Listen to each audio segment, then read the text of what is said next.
नमस्कार विद्यार्थी मित्रांनो, मी सीमा तुमचे सरस्वती गुरुकुल चॅनलवरती स्वागत करत आहे। आज आपण इयत्ता 9वी विषय विज्ञान यातील 13वा पाठ कार्बन एक महत्त्वाचे मूलद्रव्य या पाठाचा आज आपण स्वाध्याय बघणार आहोत। परंतु स्वाध्याय सुरू करण्यापूर्वी तुम्ही या चॅनलवरती नवीन असाल किंवा तुम्ही अजूनही चॅनलला सबस्क्राइब केलेलं नसेल तर सबस्क्राइब नक्की करा, बेल आयकॉन देखील प्रेस करा जेणेकरून येणाऱ्या सर्व व्हिडिओचे अपडेट्स तुम्हाला सर्वात आधी मिळतील। तर चला तर मग स्वाध्यायाला सुरुवात करूया। यामध्ये प्रश्न पहिला, दिलेल्या पर्यायांपैकी योग्य पर्याय निवडून विधाने पूर्ण करा। पर्याय आहेत एकेरी, सर्व दुहेरी, आयनिक, कार्बन, देवाणघेवाण, हायड्रोजन, बहुबंध, भागीदारी, सेंद्रिय संयुज। तर विधान पाहूया। कार्बनचा अणु इतर अणूंबरोबर रिकामी जागा बंद करते। ह्या बंधामध्ये दोन अणूंमध्ये इलेक्ट्रॉनची रिकामी जागा होते। तर पहिल्या रिकाम्या जागी योग्य शब्द येईल सहसंयोज बंध, दुसऱ्या रिकाम्या जागी योग्य शब्द येईल भागीदारी। संतृप्त हायड्रोकार्बनमध्ये सर्व कार्बन बंध हे रिकामी जागा असतात। तर रिकाम्या जागी योग्य शब्द आहे एकेरी।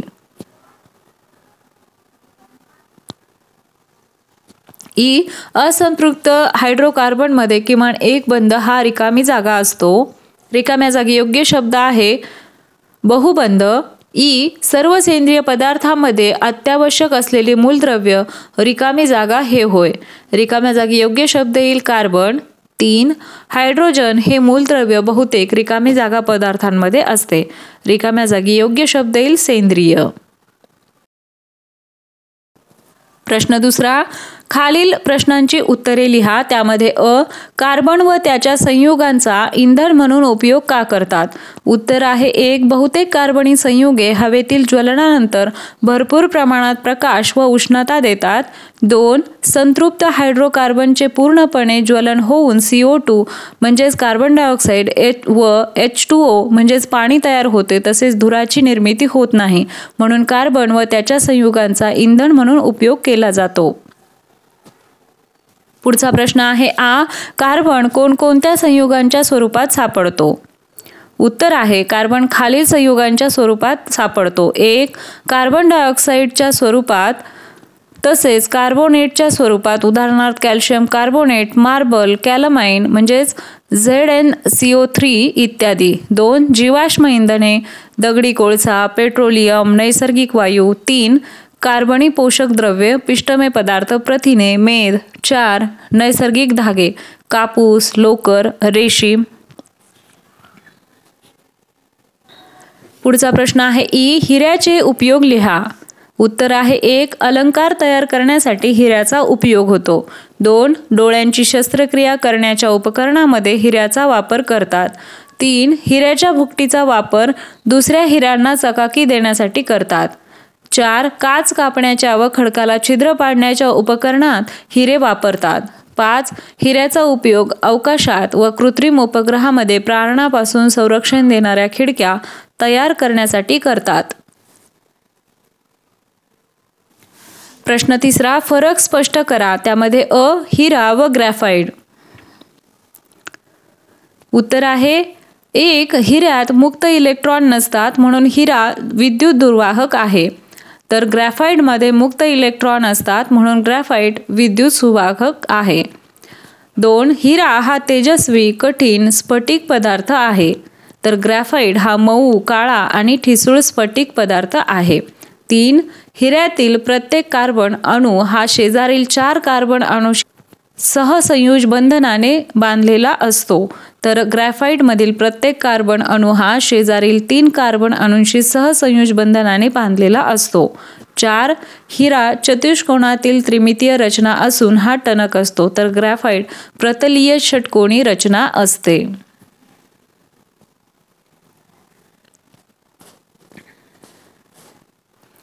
पुढचा प्रश्न आहे कार्बनची स्फटिक रूपे व कार्बनची अस्फटिक रूपे।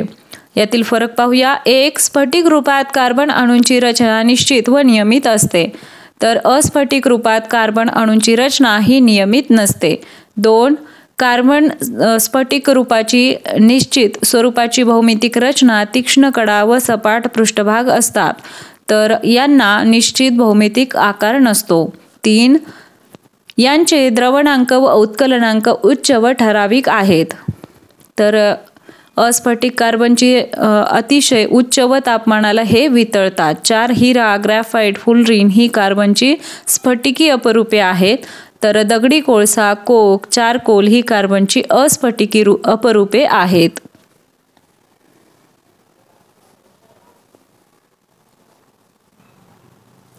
पुढचा प्रश्न आहे 4 शास्त्रीय कारणे लिहा, त्यामध्ये अ ग्रॅफाइट विद्युत वाहक आहे। उत्तर आहे 1 ग्रॅफाइटच्या प्रत्येक थरात मुक्त इलेक्ट्रॉन सतत फिरत असतात। 2 हे इलेक्ट्रॉन विजेचे वहन करू शकतात, म्हणून ग्रॅफाइट विद्युत वाहक आहे। पुढचा प्रश्न आहे आ ग्रॅफाइटचा वापर दागिन्यांमध्ये करत नाहीत, कारण 1 दागिने बनवताना कठीण व पारदर्शक धातूंचा वापर करतात। 2 मात्र ग्रॅफाइट राखाळी, काळा, मऊ व अपारदर्शक पदार्थ आहे, म्हणून ग्रॅफाइटचा वापर दागिन्यांमध्ये करत नाहीत। पुढचा प्रश्न आहे ई चुन्याच्या निवळीतून CO2 वायू सोडल्यास चुन्याची निवळी दुधाळ होते।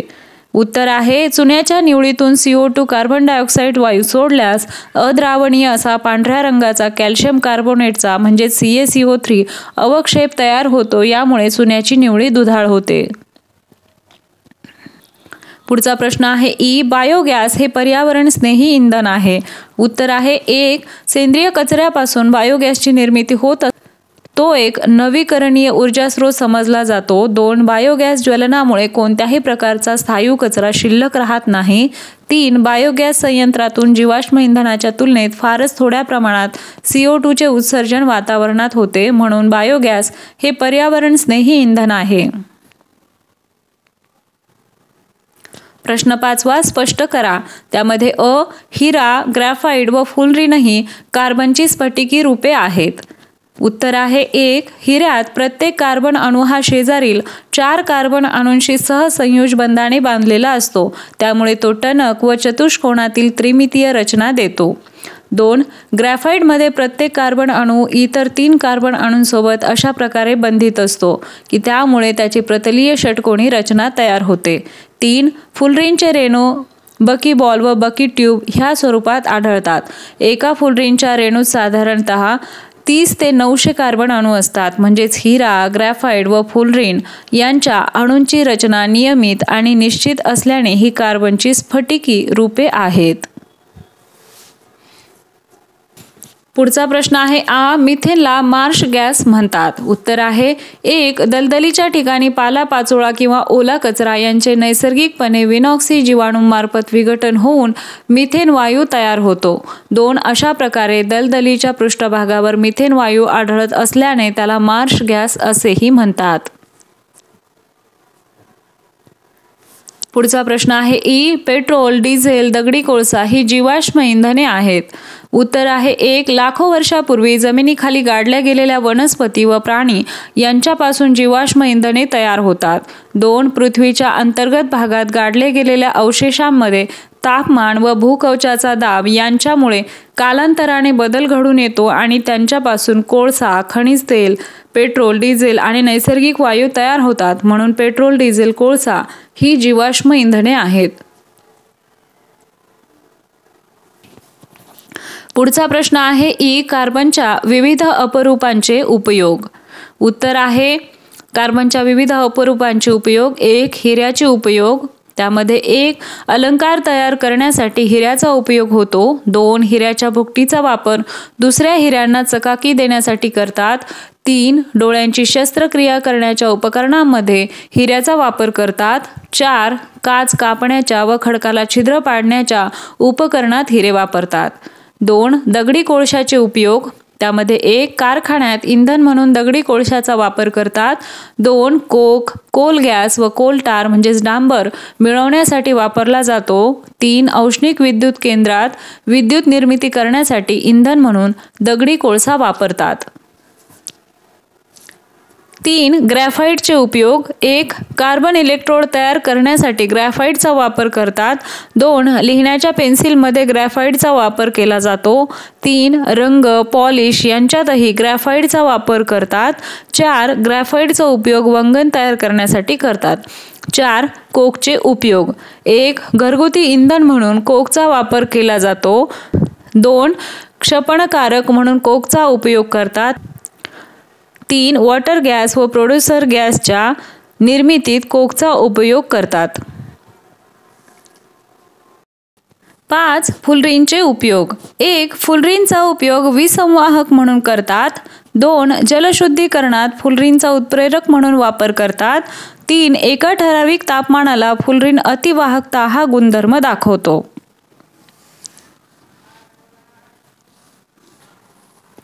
प्रश्न उ.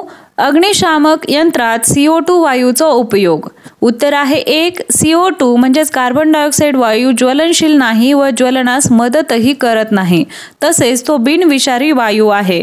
2. CO2चे रेणू हे ऑक्सिजनच्या रेणूपेक्षा जड असतात, त्यामुळे ते आगीच्या सभोवती असलेल्या ऑक्सिजनच्या रेणूंना बाहेरील बाजूस ढकलतात, त्यामुळे आग आटोक्यात येते. म्हणून CO2 वायूचा उपयोग अग्निशामक यंत्रात होतो.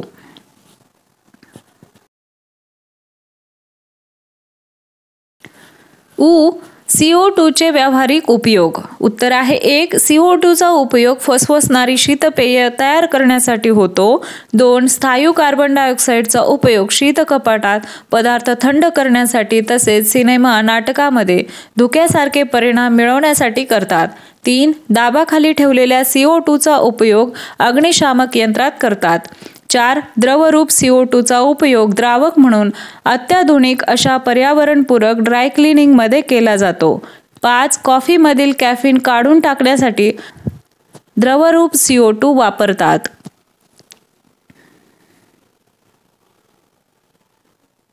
प्रश्न 6.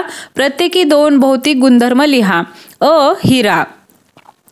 गुणधर्म आहेत. 1. हिऱ्याचा द्रवणांक 3500 अंश सेल्सिअस आहे. 2. हिऱ्याची घनता 3.5 ग्रॅम सेंटीमीटरचा घन आहे. आ. चारकोल. 1. वजनाने हलका, रंगाने काळा असा चारकोल हे कार्बनचे अस्फटिकी अपरूप आहे.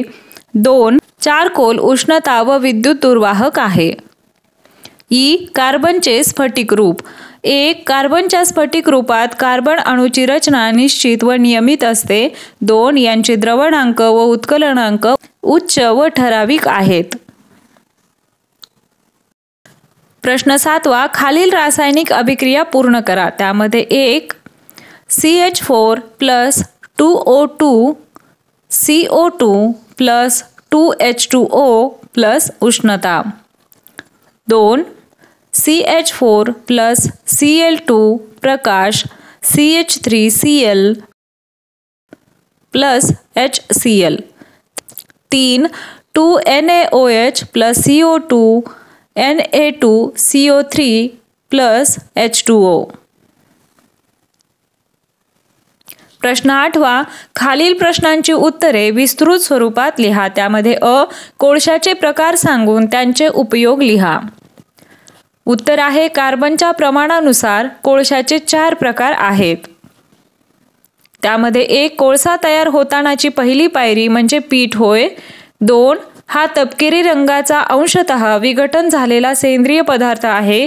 3. यामध्ये पाण्याचे प्रमाण जास्त व कार्बनचे प्रमाण 60% पेक्षा कमी असते. उपयोग कोरड्या प्रकारचे पीठ इंधन म्हणून वापरता येते. 2. लिग्नाइट. यामध्ये 1. कोळसा निर्माण होण्याची दुसरी पायरी म्हणजे लिग्नाइट होय. 2. जमिनीच्या आत वाढता दाब व तापमान यामुळे पीठचे रूपांतर लिग्नाइटमध्ये होते. 3. यामध्ये कार्बनचे प्रमाण सुमारे 60 ते 70% असते. याचा उपयोग लिग्नाइटचा वापर औष्णिक विद्युत ऊर्जा निर्मितीसाठी इंधन म्हणून होतो. 3. बिट्युमिनस. त्यामध्ये 1. कोळसा तयार होतानाची तिसरी पायरी म्हणजेच बिट्युमिनस होय. 2. तुलनेने हा मऊ कोळसा असून यात टार सारखा पदार्थ असतो ज्याला बिटुमेन म्हणतात.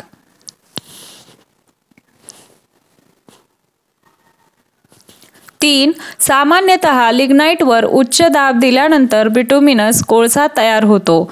4. यात कार्बनचे प्रमाण सुमारे 70 ते 90% असते. याचा उपयोग वाफेवर चालणाऱ्या रेल्वे इंजिनमध्ये वाफ तयार करण्यासाठी इंधन म्हणून याचा वापर केला जातो. 4 अँथ्रासाइट.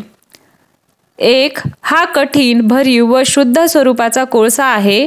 2 यात कार्बनचे प्रमाण सुमारे 95% असते. याचा उपयोग धातू वितळवण्याच्या आणि कापड निर्मिती उद्योगात या कोळशाचा वापर होतो.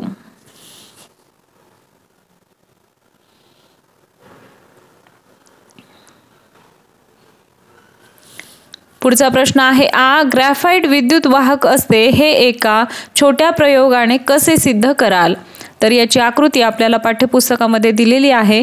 उत्तर पाहूया. 1 पेन्सिल म्हणजेच ग्रॅफाइट सेल व लहान बल्ब यांची विद्युत वाहक तारेने आकृतीत दाखवल्याप्रमाणे एकसर जोडणी करा. 2 परिपथात विद्युत प्रवाह सुरू करा व निरीक्षण करा. 3 परिपथात जोडलेला विद्युत बल्ब प्रकाशित होतो. 4 ह्या प्रयोगावरून सिद्ध होते की ग्रॅफाइट हे विद्युत वाहक आहे. पुढचा प्रश्न आहे कार्बनचे गुणधर्म स्पष्ट करा. त्यामध्ये 1 कार्बन हा मऊ, करड्या किंवा काळ्या रंगाचा अधातू आहे. 2 कार्बन पेटल्यावर हवेतील ऑक्सिजनशी त्याचा संयोग होऊन कार्बन डायऑक्साईड म्हणजे CO2 वायू तयार होतो. 3 कार्बन अणू दुसऱ्या कार्बन अणूबरोबर किंवा दुसऱ्या मूलद्रव्यांच्या अणूबरोबर सहसंयुज बंध तयार करतो. 4 निसर्गात कार्बन एकापेक्षा अधिक रूपात आढळतो म्हणजेच कार्बन अपरूपता दर्शवतो. उदाहरणार्थ हिरा, ग्रॅफाइट आणि फुलरीन ही कार्बनची स्फटिकी अपरूपे आहेत आणि दगडी कोळसा, कोक व चारकोल ही कार्बनची अस्फटिकी अपरूपे आहेत. पुढचा प्रश्न आहे कार्बनचे वर्गीकरण करा. उत्तर आहे कार्बनचे वर्गीकरण मुख्य 2 प्रकारात केले जाते. A स्फटिकी अपरूपे, B अस्फटिकी अपरूपे. 2 कार्बनच्या स्फटिकी अपरूपांचे 3 प्रकार आहेत. 1 हिरा, 2 ग्रॅफाइट, 3 फुलरीन. 3 कार्बनच्या अस्फटिकी अपरूपांचे सुद्धा 3 प्रकार आहेत. 1 दगडी कोळसा, याचे पीट, लिग्नाईन, ब्युटिमिनस, अँथ्रासाइट असे 4 प्रकार आहेत. 2 चारकोल आणि 3 कोक. 9वा प्रश्न कार्बन डायऑक्साईडचे गुणधर्म कसे पडताळून पाहाल? उत्तर आहे 1 जळती मेणबत्ती कार्बन डायऑक्साईडच्या वायुपात्रात ठेवली असता ती विझते. यावरून कार्बन डायऑक्साईड म्हणजे CO2 हा ज्वलनशील नाही व ज्वलनास मदतही करीत नाही हा गुणधर्म दिसून येतो. 2 कार्बन डायऑक्साईड असलेल्या वायुपात्रात चुन्याची निवळी टाकल्यास ती दुधाळ बनते. यात अद्रावणीय कॅल्शियम कार्बोनेट तयार होते. यावरून CO2 चे अस्तित्व ओळखता येते. 3 निळा व लाल लिटमस ओला करून CO2 च्या वायुपात्रात टाकला असता निळा लिटमस लाल होतो मात्र लाल लिटमस कोणताच बदल होत नाही. यावरून CO2 हे आम्लधर्मी ऑक्साईड आहे हे सिद्ध होते. आलं लक्षात?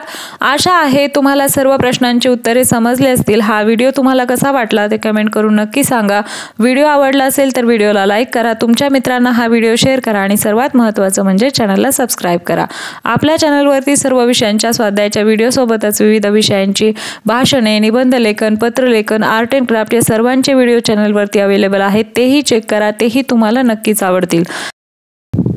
तर भेटूया अशाच एका नवीन व्हिडिओमध्ये. तोपर्यंत धन्यवाद.